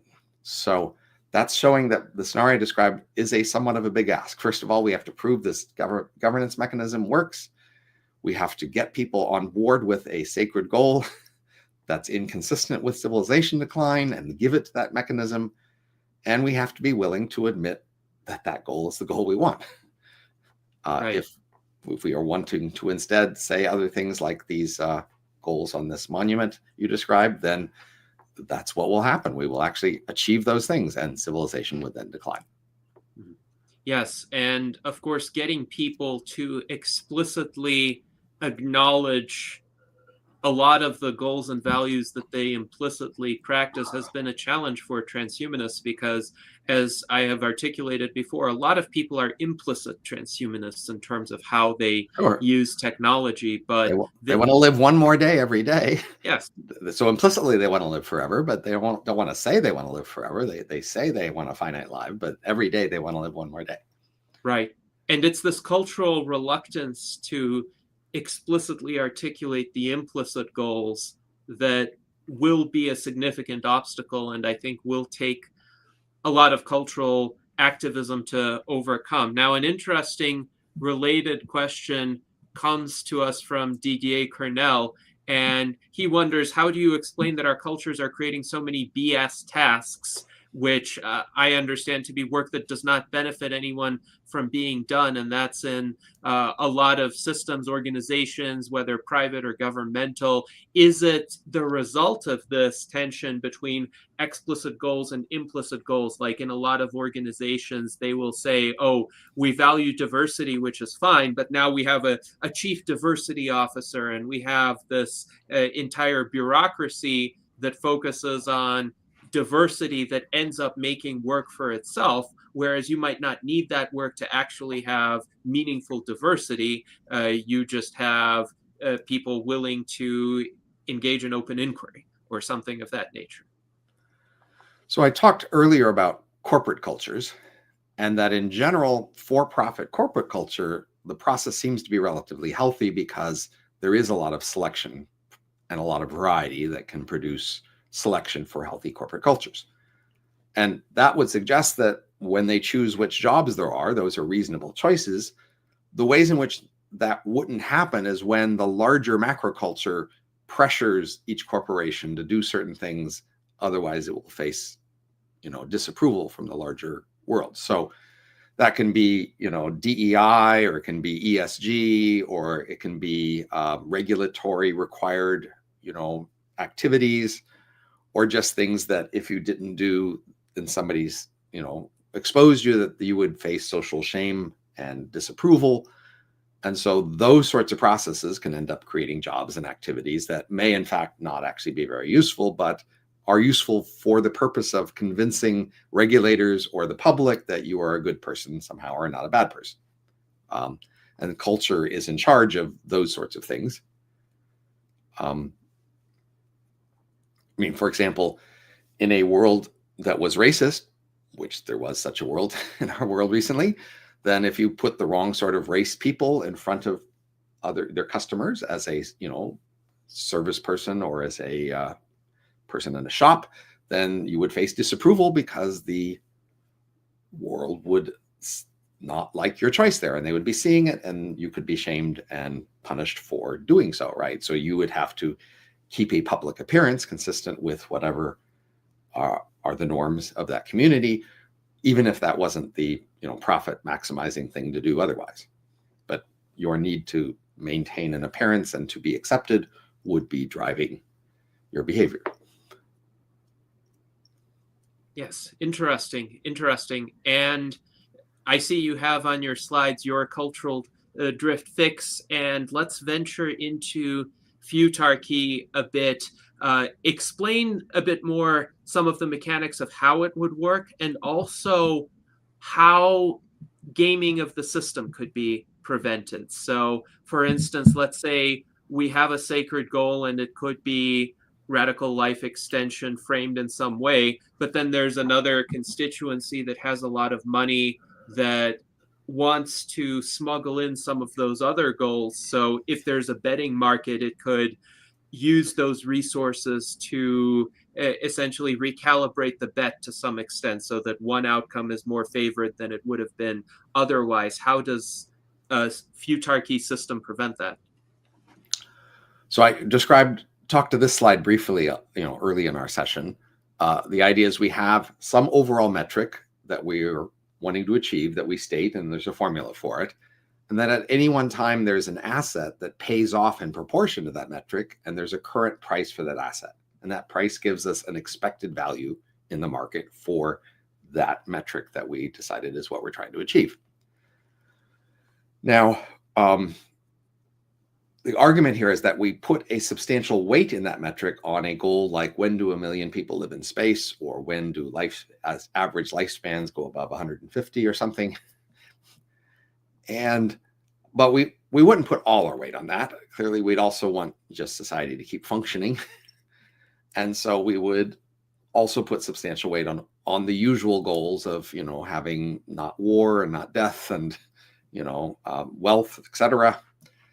Those would be the usual sort of goals you would do if you didn't have this extra special sacred goal long term, that these are just practical things you would want to be achieving.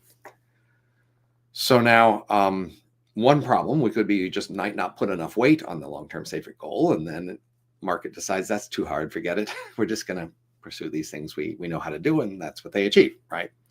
So you want to put enough weight on it. And again, we talked before how if you add too many constraints to how this must be achieved, it'll also go, yeah, I can't do that, and just quit. So you'll need to give it enough freedom with how it pursues the goal and express it in a general enough way that it could figure out how to do so. But there's always going to be this temptation of people who have policies to just want to put their policy in as a goal. So for example, say, the question is, how many roads should we have? Well, if you think of roads as an instrument to get other things, you will, have the policy about roads be based on, well, does it let people get to their work? Does it let people get to vacation? Does it save them time? How much does it cost? The system will consider those trade-offs in the benefits and costs of roads in deciding how many roads to make. But say you just want more roads because you make roads, say. Well, what you might try to do is get the number of roads just stuck in the outcome metric. We just count the number of roads, and then ta-da, guess what? The market decides, I guess we need more roads because, hey, if we put more roads in, then the outcome metric goes up, and that's our job, to make the metric go up. So it's a problem if we try to put means in where ends should be. But there'll be a temptation to try to do that, and so somehow the system will have to be watching out for that and resisting it, because if it doesn't, everybody will just put their favorite means in, and we'll end up just, having some sort of mix of means that are whatever people have the political power to push to get their means to have a higher weight. Just kind of what happens now. So in ordinary democracy today, the legislature passes bills that spend money on different purposes, and that's a net effect of not only what people want, but what they think will have what effect, and just, how much political power they have to push things. And so our current system is an amalgam of those sorts of things. And the goal of futarchy is to say, if you could just pick what you want as the outcome, there's this other process that could be a lot more effective at figuring out how to get it. And you would empower that process by setting up this mechanism and just telling it what you want, but not how to get it. But a way to corrupt that is to say, no, I want to tell it how to get it because I want to make roads because I make roads. Interesting. So the futarchy needs to be limited to the goal as such, but not as to the means. What do you conceive of as being, let's say, the governance structure that sets the goal? So would it be, let's say, transhumanists come to power and there's some sort of decision made saying, okay, we are going to prioritize radical life extension as the goal, period. Now the market that gets set up in the futarchy figures out the sequence of steps, the means, etc., and people place their bets on various approaches. Is that the framework? So at some point, we would have to adopt this competent form of governance, and then it would have a goal, and maybe initially would have a very plain goal in terms of wealth and peace and lifespans and leisure time. You just have some simple weighted average of the ordinary plain goals that people might have. And then at some point, some people would say, no, we need to have this long-term sacred goal, and that needs to be important. And then if there's enough people elected who share that belief that we need to have that, they would then pass a bill that would change the metric of the system, that change the outcome we're trying to achieve. And if it puts a large enough weight on, say, when we achieve immortality of a certain sort, then the market process that adopts policies would start to prioritize that. That is, as soon as we put a high weight on immortality, then somebody says, let's pass a bill for more funding for, life longevity research. And the speculators go, yeah, we think that if you funded that longevity research and your goal here was this lifespans, then in fact, you would in fact, on average, be more likely to achieve your goals by that sort of longevity research plan. And then that would pass. And then the next year, somebody might say, well, it's good to have longevity research, but you're doing it the wrong way. The way you're funding it is not very effective. Let's try this other, maybe prize-based way to fund longevity research. And then the market might say, yeah, that does sound good. Let's change how we give out the money. No longer giving it to government employees, but now setting up prizes. And then you would switch then. And repeatedly, you'd have people proposing changes, and then the market would either say, nah, that doesn't look like it'll work, or say, no, that does look like it'll work. And each time the market says, yeah, we approve, then that would become the new policy. And now taxes would change, benefits would change, all the policies would change as a result of the market saying, yep, that looks like our best guess of what will achieve these goals that you specified. But of course, people in the next year might say, yeah, we don't want to put so much emphasis on longevity. Yes, it's a nice long-term goal, but it sounds too expensive at the moment. We're paying an awful lot for all these things we're doing, and that let's cut it back. And then they might start to cut back how much of a weight they put on it because they started to see that it was expensive. And then that's the key question here. Would they continue to put enough weight on it so that the market would start to do things that prevent civilization decline? Because it says, look, if civilization decline, we're just not going to achieve this. So we need to prioritize that because that's what the metric here is. Very interesting. Now, have you given some consideration to Goodhart's law and the problems that it might pose? So Goodhart's law states that when a measure becomes a target, it ceases to be a good measure for various reasons. Like in a corporation, if some manager discovers, oh, teams that have been successful have this particular attribute, and then they start to explicitly measure and target that attribute, and it turns out there are ways in which that attribute could be maximized without having the underlying, let's say, virtues or competencies that you actually want. Is there a way in a futarchy to avoid speculators essentially maximizing something, including for the sheer purpose of earning a monetary return, but then that thing that's maximized becomes detached from the sacred goal or what we want to achieve through the sacred goal?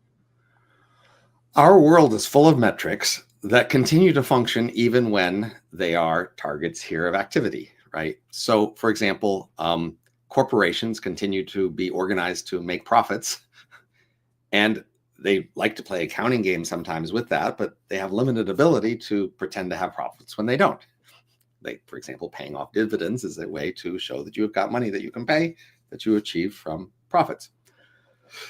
There's grade inflation, for example. So, students get paid for having higher degrees, and that's continued, but as grade inflation increases, they don't all get paid more because they all have more A's, right? So the metric is more, well, what's your rank in the school, not what your GPA, because the rank is harder to mess with, right? And so our world is full of like deaths. Dead bodies you can count, and that's a metric that we try to reduce the number of dead bodies. And yes, people might try to take someone who's alive and miserable and keep them alive just so that they can make sure there aren't as many dead bodies, but it turns out to be hard to keep miserable bodies alive without actually making sure they live longer. That is, our world is full of metrics that roughly do function, even though they are the target of people's intentional activities to look good. Yes, fair enough. And this has been such a fascinating conversation. We are nearing the last 2 minutes. I, as always, wish we had more time, but I did want to ask you one final question from one of our audience members, Alan Crowley. I think this is a fascinating question. Do you think linguistic drift is a companion to cultural drift? And he mentions Orwellian terms like newspeak and doublespeak, which can obscure certain truths. If there is deleterious cultural drift, do we see it accompanied by changes in the way people use language, which may even prevent a culture from being resilient against that cultural drift? I don't know is my most basic answer, because I don't study language that much. The key thing would be when language elements are the sorts of things that individuals can be different on, and that's okay, then the selection will be within culture selection, which is something we do well on. So, for example, developing new terminology for a technical field. I expect that most new terminology is in fact useful for that new technical field because different people in that field could choose to use different words and they're competing, and it turns out those are the words that work better. It's more words that are tied to sort of our basic shared values and norms that it would be hard to vary. So, for example, what is it to be racist? That term is a very contested shared term, and you aren't allowed to just have your own definition of it. You can be, people complain if you make up your own definition of that word and use it differently than other people, and they need that concept to be somewhere. And so because we all share the same concept together with the same word, then we could together drift badly in terms of what concept we use and what it means. So it would be quite plausible that maybe we once had a more useful concept of racist, and now we've picked a different concept of racist that's actually worse for all of us. But each one of us must go along with it because it's the shared concept the culture enforces. Yes. Well, thank you for that answer, and thank you for joining us today. This has definitely been highly enlightening. Daniel Tweed writes, Robin is so good, I feel like I should be paying tuition. This has been a great workshop, in essence, for us transhumanists on perhaps possible ways that we can formulate grand civilizational goals to I help. want to thank you Yes. because I've been trying to get people to take this problem seriously for the last few years. And the fact that you invite me back to talk about the same subject, I take as a sign you see the problem as important. I convinced you a bit that this was not just any other topic. This was a maybe important thing that we face that you want to dive in further. And I'm happy to see people see that this is an important problem. This is bigger than just me or some little, fun news item. This is civilization level issue. Absolutely. It is a civilization level issue. And as Daniel Tweed writes, the longer people live, the greater care they will take to improve the world. And that's definitely an outcome that we would want. So thank you very much for joining us today and continuing the conversation in hopes that we may all live long and prosper.